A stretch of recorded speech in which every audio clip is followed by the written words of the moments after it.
Sunog din ang tumupok sa bahay ng nasa 100 pamilya sa Barangay 1A3 sa Pandacan, Maynila. Nasa frontline ng balitang yan si Dave Abuel.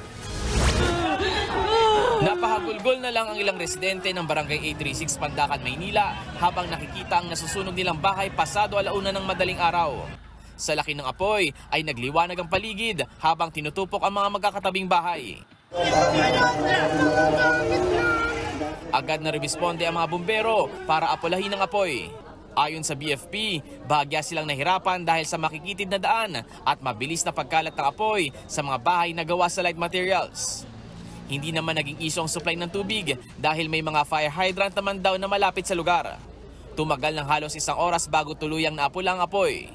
Aabot sa 6 na bahay ang nasunog at 12 pamilya ang naapektuhan. Kabilang ang pamilya ni Odi Odonyo na natagalang makalabas ng bahay sa laki ng apoy. Towel, binasa ako sa CR. Tapos pinag-ano ko sa kanila, pinalukpong ko sa kanila para yun yung protection namin pagbaba. Kasi sobra sa loob, hindi na namin makita eh. Konti na rin lang at pabagsak na rin talaga ako. Kami nung anak ko, magkakakap na lang kami. Kasi akala namin, yun na lang eh, hanggang doon na kami. Buti siya, malakas yung ano niya na, hindi, bababa tayo. Yun, pinilit namin bumaba.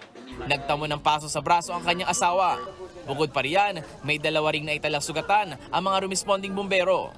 Meron pong isa po, lalaki po, may sugat po sa ulo, tapos isa pong bombero natin na nasugatan po sa kamay. Pero okay na po sila. Sa taya ng Bureau of Fire Protection, nasa ₱250,000 rin ang halaga ng ari-ariang natupok. Patuloy pang iniimbestigahan ng BFP ang sanhi ng sunog.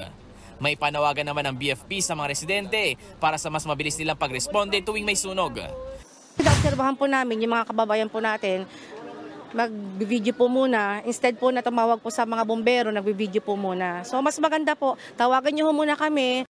Nagbabalita mula sa frontline, Dave Abuel, News 5. Mga kapatid, Jess De Los Santos po, huwag magpahuli sa mga umaaksyong balita at napapanahong issue sa bansa. Para sa mas malawak na balitaan, mag-subscribe at mag-follow sa social media pages ng News 5.